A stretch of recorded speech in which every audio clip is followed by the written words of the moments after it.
Supreme court ने कहा कि बाबरी तनाज़ा मामले को आपसी बातचीत के जरिए हल किया जा सकता है। आज हमारे साथ मौलाना सलमान नदवी साहब हैं। आप पहले भी सुलह की बात कर चुके हैं। मौलाना साहब, जो आज कोर्ट ने बोला उसके बारे में क्या आपकी राय है?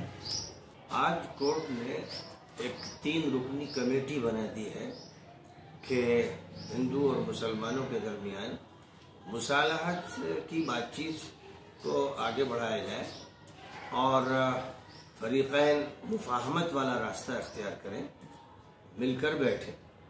1 साल पहले भी सुप्रीम कोर्ट की तरफ से ये मुतालबा किया गया था कि फरीक़ैन मिलजुल कर मसले को तय कर लें, ये ज़्यादा बेहतर है। और चीफ जस्टिस साहब ने ये कहा था कि मैं मदद भी आपकी करूँगा। और उसी बुनियाद पर हम लोगों ने एक काम शुरू किया था।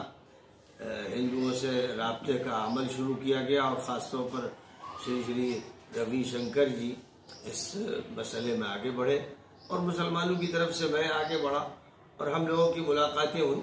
लखनऊ में भी उनसे बात हुई, फिर बेंगलोर में उनसे बात हुई और हमारा ये कहना था कि इस मसले को हल कर लेना चाहिए मुसलमानों को और हिंदुओं को मिलकर। और यहाँ का जो मसला है वो ऐसा सेंसिटिव हो गया है और इतना मुश्किल और पेचीदा है कि इसमें हमें तवज्जो देनी चाहिए मस्जिद पर कि हम मस्जिद को दूसरी जगह शिफ्ट करें, जहाँ एक अजीमुशान मस्जिद बनाएं और एक इस्लामिक यूनिवर्सिटी कायम करें। मस्जिद का नाम भी हम मस्जिदुल इस्लाम रखें, यानी बाबरी मस्जिद का नाम रखने की भी जरूरत नहीं, क्योंकि जिन लोगों ने मस्जिद तोड़ने में हिस्सा लिया और भीड़ को लेकर आए और बड़ा जुल्म किया, बहुत से मुसलमान मारे गए, मस्जिद ढाई गई, उनको सजा होनी चाहिए। तीसरी शर्त मैंने ये रखी थी कि आइंदा फिर किसी मस्जिद, किसी मदरसे, किसी दरगाह, किसी कब्रिस्तान को न छेड़ा जाए। ये जमानत सुप्रीम कोर्ट की तरफ से हमको दी जाए। अगर इस पर इत्तेफाक हो जाता है तो मसला बहुत आसानी से हल हो जाएगा। बहुत बड़ी आबादी किसी तरह से मुत्तफिक न हो कि वहाँ मस्जिद रहे, वो चाहे गलत कह रहे हो, इससे बहस नहीं, वो गलत कह रहे हैं सही कह रहे हैं, ये तो मसला कोर्ट के हाथ में है। लेकिन जहाँ ऐसी फिजा हो वहाँ मस्जिद में नमाज नहीं हो सकती है, वहाँ तालीम नहीं हो सकती है।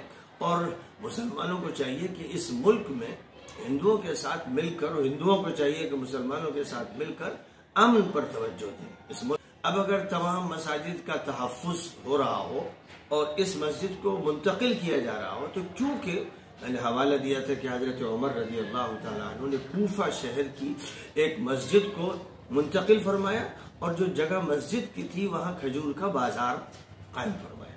तो जब हज़रत उमर रज़ी अल्लाह तआला अन्हु ने ऐसा किया तो इसका मतलब यह है कि इस्लाम में जायज़ है और उनका अमल सारे मुसलमानों के लिए हुज्जत है। जहाँ तक शिया हजरात हैं तो वो तो पहले से कह चुके हैं कि हम अपना दावा खत्म करते हैं। कहीं ये लगता है कि एक अना वाली बात आ गई है। देखिए, अना से तो घर के 2 भाई मिलजुल के नहीं रह सकते। अगर अना को इख्तियार किया जाए तो हर छोटा सा घर टूट जाएगा, हर खानदान टूट जाएगा। हमें अपनी अना को फना करना चाहिए और हमें देखना चाहिए कि अल्लाह क्या कह रहा है, नबी क्या कह रहे हैं, सहाबा क्या कह रहे हैं, खासतौर पर खलीफा राशिद क्या कह रहे हैं। अगर कोई गुंजाइश 1% भी गुंजाइश निकलती हो कि मसले को इस तरह हल कर लिया जा सकता है तो दानिशमंदी भी है और हिकमत है। और इस्लाम ये कह रहा है कि ऐसे फितनों की जगह से मस्जिद को दूर रखना चाहिए, क्योंकि मस्जिद में अगर नमाज न हो तो उसका कोई फायदा नहीं।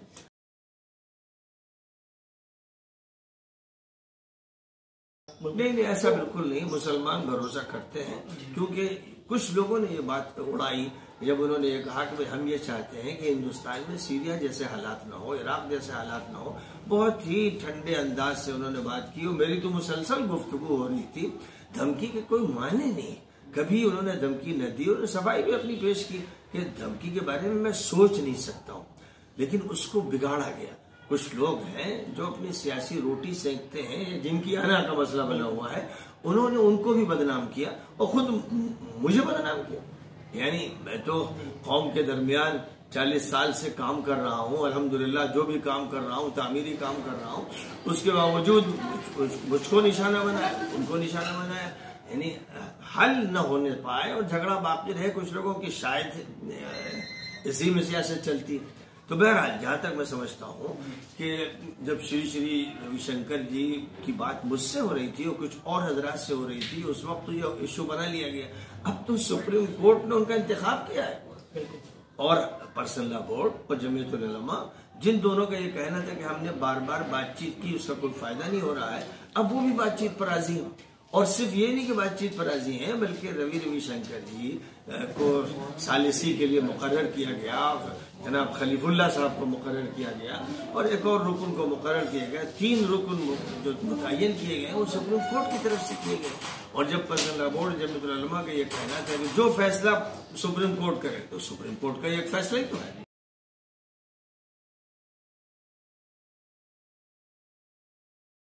मतलब कोर्ट ये महसूस कर रहा है कि ये मसला अब ऐसा हो गया है कि इसमें सबको राजी करना बहुत मुश्किल है और कोई भी एक फैसला दिया जाएगा तो उससे भी उनको खतरा लग रहा है कि टेंशन होगा।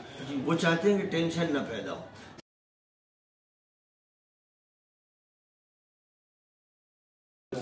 नतीजा उसका अगर सब बैठेंगे और ये तय करेंगे कि हम इस मसले को हल कर लेंगे, तो जो हम लोगों का फार्मूला था कि तमाम मसाजिद, तमाम मदारिस, तमाम मकाबिर, तमाम दरगाहों के तहफ़्फ़ुज़ की ज़मानत सुप्रीम कोर्ट फराहम करे और इस मसले को हम लोग इस तरह हल करते हैं कि मस्जिद को दूसरी जगह मुंतकिल कर दें जहां आफियत से हम नमाज पढ़ें। और फिर हम सिर्फ मस्जिद नहीं चाहते, हमारा कहना है कि एक इस्लामिक यूनिवर्सिटी भी हम बनाना चाहते हैं। जितनी अराजी वक्फ की थी हुकूमत के एक्वायर करने से पहले, यानी तकरीबन 70 बीघा या उससे भी ज्यादा, वो हम लोगों को दी जाए। गैर मुस्लिमों को ये बताएं कि इस्लाम क्या है, कुरान क्या है, नबी का तारुफ क्या है, उनको मालूम हो, क्योंकि गलत फहमियां फैलाई जा रही हैं। आज जो चैनल्स काम कर रहे हैं वो नफरत आम करने का काम कर रहे हैं। इसलिए आपका जो ETV है इसका हमेशा पॉजिटिव रोल रहा है, बहुत अच्छी खिदमत है। मैं चाहूंगा कि आप खासतौर पर इधर तवज्जो दिलाएं कि देखिए अमन के साथ और भाईचारे के साथ मसलों को अगर हल कर लिया जाएगा तो मुल्क तामीरी रुख पर आगे बढ़ेगा। और एक मस्जिद को अगर फर्ज कीजिए हम मुंतकिल कर लेते हैं तो बकिया मसाजिद के तहफ़्फ़ुज़ की जमानत मिलनी चाहिए। बगैर उसके तो फिर मुसालात के कोई मानी नहीं कि आज ये मसला हल होता है, कल कोई और मसला छेड़ दिया जाता है।